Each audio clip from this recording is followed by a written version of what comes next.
La guerra del Cenepa fue un conflicto breve en el calendario, pero profundo en sus consecuencias. Ocurrió lejos de las capitales, en una de las regiones más inhóspitas y olvidadas de Sudamérica, donde la selva lo devora todo y la línea entre país y país es apenas una abstracción sobre el papel. Allí, entre ríos estrechos, montañas cubiertas de niebla y vegetación impenetrable, soldados peruanos y ecuatorianos se enfrentaron en una guerra que muchos en el mundo apenas notaron, pero que para quienes la vivieron fue una experiencia total, oscura y brutal. En enero de 1995, Perú y Ecuador volvieron a enfrentarse por un territorio que ambos reclamaban como propio desde hacía décadas. No era la primera vez. La frontera amazónica entre ambos países había sido motivo de tensiones desde el siglo XIX, mal definida, mal cartografiada y peor comprendida. Tratados, mapas incompletos y acuerdos ambiguos habían dejado una herida abierta que nunca terminó de cerrarse. El Cenepa fue la manifestación más violenta de ese conflicto latente. El escenario de la guerra no pudo ser más hostil. El valle del río Cenepa se encuentra en la cordillera del Cóndor, una región montañosa cubierta por selva densa, con lluvias constantes, temperaturas extremas y una geografía que dificulta cualquier operación militar. No había carreteras, no había ciudades, no había infraestructura. Todo debía ser transportado por aire o a pie. Para los soldados, la selva no era solo el entorno, era un enemigo permanente. Para entender por qué estalló la guerra, es necesario retroceder varias décadas. En 1942, tras un conflicto anterior, Perú y Ecuador firmaron el Protocolo de Río de Janeiro, que establecía una frontera definitiva. Sin embargo, en el terreno, gran parte de esa frontera nunca fue demarcada físicamente. La cordillera del Cóndor quedó como una zona gris, un espacio donde ambos países mantenían presencia militar intermitente, patrullajes y puestos avanzados. Con el paso de los años, esa ambigüedad se transformó en tensión permanente. Cada país acusaba al otro de ocupar territorio ajeno. Pequeños incidentes, enfrentamientos menores y acusaciones diplomáticas se repetían sin llegar a un conflicto abierto. Hasta que, a inicios de 1995, la situación se volvió insostenible. El detonante inmediato fue el descubrimiento, por parte de patrullas peruanas, de posiciones ecuatorianas en una zona que Perú consideraba indiscutiblemente suya. Para Ecuador, esas posiciones estaban dentro de su territorio histórico. La diplomacia falló con rapidez. Las órdenes se dieron en silencio, y la guerra comenzó sin una declaración formal, como suelen empezar los conflictos más peligrosos. Desde el primer momento, el combate estuvo marcado por la precariedad y el aislamiento. No hubo grandes ofensivas blindadas ni maniobras espectaculares. La guerra del Cenepa fue una guerra de infantería, helicópteros y pequeñas unidades enfrentándose en condiciones extremas. Cada colina, cada puesto avanzado, cada claro en la selva se volvió un objetivo vital. Las fuerzas ecuatorianas habían establecido una serie de bases fortificadas en puntos elevados, con nombres que se volverían tristemente célebres: Tiguinza, Base Sur, Coangos. Desde allí, controlaban rutas clave y dominaban el terreno. Para el ejército peruano, recuperar esas posiciones se convirtió en una prioridad absoluta. No solo por razones militares, sino por el peso simbólico que implicaba ceder territorio, aunque fuera en un lugar remoto y casi desconocido. Los primeros enfrentamientos demostraron rápidamente que esta no sería una operación sencilla. Las tropas peruanas, avanzando por la selva, se enfrentaban a un enemigo bien posicionado, protegido por el terreno y con líneas de suministro aéreo relativamente eficientes. Cada intento de avance se convertía en un combate feroz a corta distancia, donde la visibilidad era mínima y el peligro constante. La aviación jugó un papel crucial desde los primeros días. Helicópteros transportaban tropas, evacuaban heridos y llevaban suministros bajo fuego enemigo. Aviones de combate comenzaron a patrullar el área, aumentando el riesgo de una escalada mayor. Para ambos países, el control del aire era vital, no para bombardear ciudades, sino para sostener a los hombres atrapados en la selva. Para los soldados, la guerra fue una experiencia profundamente física y psicológica. El enemigo no siempre era visible. La humedad empapaba todo.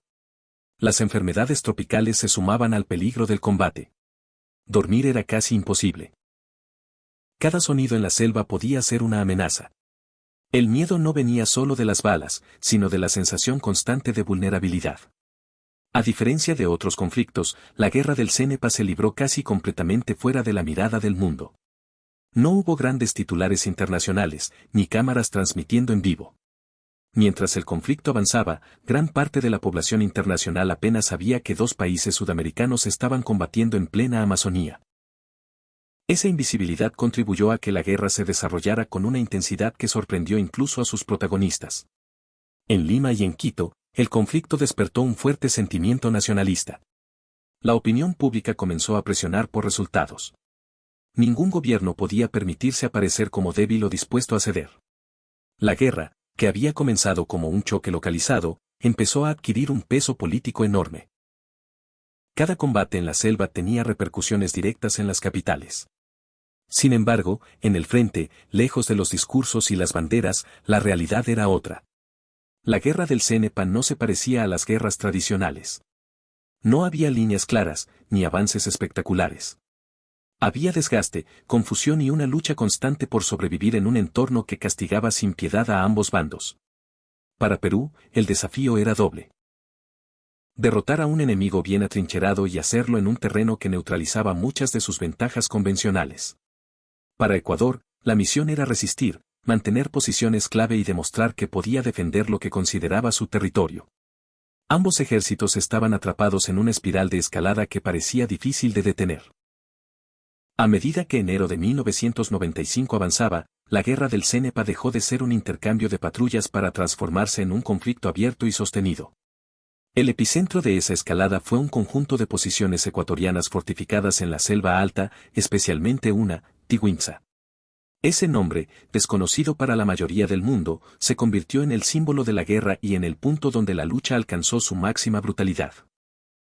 Tiguinza no era una ciudad ni una base convencional.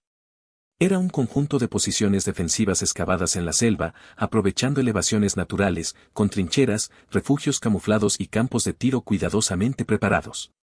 Desde allí, las fuerzas ecuatorianas dominaban visual y tácticamente los accesos principales del Valle del Cenepa. Para el ejército peruano, mientras Tiguinza permaneciera en manos ecuatorianas, cualquier control efectivo de la zona sería imposible. Los primeros intentos peruanos por desalojar esas posiciones fueron extremadamente costosos. Avanzar significaba internarse en un terreno empinado, cubierto de vegetación espesa, bajo fuego enemigo y con visibilidad mínima. No había posibilidad de grandes maniobras. Cada avance se hacía a pie, cargando equipo pesado, bajo lluvias constantes y con el riesgo permanente de emboscadas. El combate en la selva se desarrollaba a distancias cortísimas. Muchas veces, los soldados no veían al enemigo hasta que el enfrentamiento ya había comenzado. El ruido de la vegetación, el barro y la lluvia hacía imposible distinguir movimientos con claridad. La tensión era continua. El estrés acumulado llevaba a errores, a reacciones impulsivas y a una fatiga psicológica severa. Para sostener a sus tropas, ambos países dependieron en gran medida de la aviación. Helicópteros se convirtieron en el corazón logístico de la guerra. Transportaban soldados, municiones, alimentos y evacuaban heridos en condiciones extremadamente peligrosas. Volar en la zona del Cenepa implicaba hacerlo a baja altura, entre montañas y bajo la amenaza constante de fuego antiaéreo. En ese contexto, la guerra aérea cobró una importancia inesperada. Aviones de combate comenzaron a operar en apoyo de las tropas terrestres. En varios incidentes, aeronaves fueron derribadas o dañadas, lo que elevó aún más la tensión. Cada pérdida aérea tenía un impacto político inmediato. La posibilidad de que el conflicto se extendiera o se intensificara preocupaba a toda la región. La lucha por Tiguinza se convirtió en una secuencia de ataques y contraataques. Las fuerzas peruanas lograban avanzar en algunos sectores, solo para encontrarse con defensas más profundas y bien organizadas. Las fuerzas ecuatorianas, por su parte, resistían con determinación, conscientes de que cada día que mantenían sus posiciones reforzaba su posición política y estratégica. Las bajas comenzaron a acumularse rápidamente. Muchos soldados murieron no solo por fuego enemigo, sino también por accidentes, enfermedades y agotamiento extremo. La selva no perdonaba errores. Heridas que en otros contextos habrían sido tratables se volvían mortales debido a la dificultad de evacuación. La guerra adquirió un carácter implacable, donde sobrevivir un día más ya era una victoria personal. En ambos bandos, los combatientes desarrollaron una relación ambigua con el territorio que disputaban. Para muchos, aquel lugar no tenía un valor tangible inmediato. No había poblaciones civiles que proteger, ni recursos visibles que explotar. Sin embargo, el peso simbólico del territorio era enorme. Cada metro representaba soberanía, historia y orgullo nacional. Esa carga abstracta justificaba, desde la perspectiva de los mandos, sacrificios muy concretos. Mientras los combates continuaban, la presión internacional comenzó a aumentar. Países garantes del Protocolo de Río de Janeiro observaron con preocupación la escalada. Se iniciaron gestiones diplomáticas para evitar que el conflicto se extendiera más allá del CENEPA. Sin embargo, en el frente, esas negociaciones parecían lejanas e irreales. Para los soldados en combate, la guerra seguía siendo inmediata y total. En Lima y Quito, la narrativa oficial enfatizaba la defensa del territorio y el heroísmo de las tropas. La opinión pública seguía con atención cada comunicado. La posibilidad de una retirada o concesión era políticamente impensable. Eso reforzaba la lógica de la escalada, mientras más se invertía en la guerra, más difícil se volvía detenerla sin una sensación de derrota. A finales de febrero, la intensidad del conflicto alcanzó su punto máximo. Los enfrentamientos alrededor de Tiwinsa y otras posiciones claves se sucedían sin una resolución clara. Ninguno de los dos ejércitos lograba una victoria decisiva. La guerra se había convertido en un desgaste mutuo, sostenido en uno de los entornos más difíciles del continente. En ese punto, la guerra del CENEPA mostraba su rostro más oscuro. No era una guerra de conquistas espectaculares ni de avances visibles. Era una lucha atrapada en la selva, donde el sacrificio humano parecía desproporcionado frente a los resultados inmediatos. Sin embargo, cada día de combate aumentaba el riesgo de una escalada mayor y de consecuencias regionales imprevisibles. A finales de febrero de 1995, la guerra del CENEPA había llegado a un punto crítico. Ninguno de los dos bandos había logrado una victoria clara, pero ambos estaban pagando un costo cada vez más alto. Las bajas seguían aumentando, el desgaste logístico era severo y la posibilidad de que el conflicto se ampliara comenzaba a preocupar seriamente a la comunidad internacional. La selva, que había sido escenario de una lucha silenciosa y brutal, empezaba a convertirse también en un límite insostenible. La presión diplomática se intensificó de manera decisiva. Los países garantes del Protocolo de Río de Janeiro, Argentina, Brasil, Chile y Estados Unidos, comprendieron que el conflicto podía salirse de control si no se intervenía con rapidez. Se multiplicaron las gestiones para imponer un alto al fuego y llevar a ambas partes a la mesa de negociación. La guerra, que había comenzado como un choque localizado, ahora amenazaba con convertirse en una crisis regional. El 28 de febrero se logró finalmente un cese de hostilidades. Para los soldados en el frente, la noticia llegó con una mezcla de alivio, incredulidad y desconfianza. Muchos habían pasado semanas combatiendo sin descanso, convencidos de que la guerra no terminaría pronto. De un día para otro, las órdenes cambiaron. Las armas callaron, pero la tensión permaneció. Nadie estaba seguro de que el alto al fuego fuera definitivo. El silencio posterior fue extraño y pesado. En lugares como Tiwinsa, donde el combate había sido constante, la ausencia de disparos no trajo inmediatamente paz. Los hombres seguían atentos, esperando una traición o un error. El miedo no desapareció de inmediato. La guerra había dejado una huella psicológica profunda en quienes la vivieron, una marca que no se borra simplemente con una orden. Con el alto al fuego, comenzó una nueva fase del conflicto, la negociación. Se estableció una zona desmilitarizada y se desplegó una misión de observadores militares internacionales para supervisar el cumplimiento del acuerdo. Por primera vez en décadas, la frontera amazónica empezó a ser tratada no solo como un problema militar, sino como una cuestión política que debía resolverse de manera definitiva. Las conversaciones fueron largas y complejas. Cada país llegaba con heridas abiertas, pérdidas humanas y una fuerte presión interna. Ningún gobierno quería aparecer como derrotado. Sin embargo, la realidad era innegable, continuar la guerra en la selva no ofrecía beneficios reales. El costo humano, económico y político era demasiado alto para ambos lados.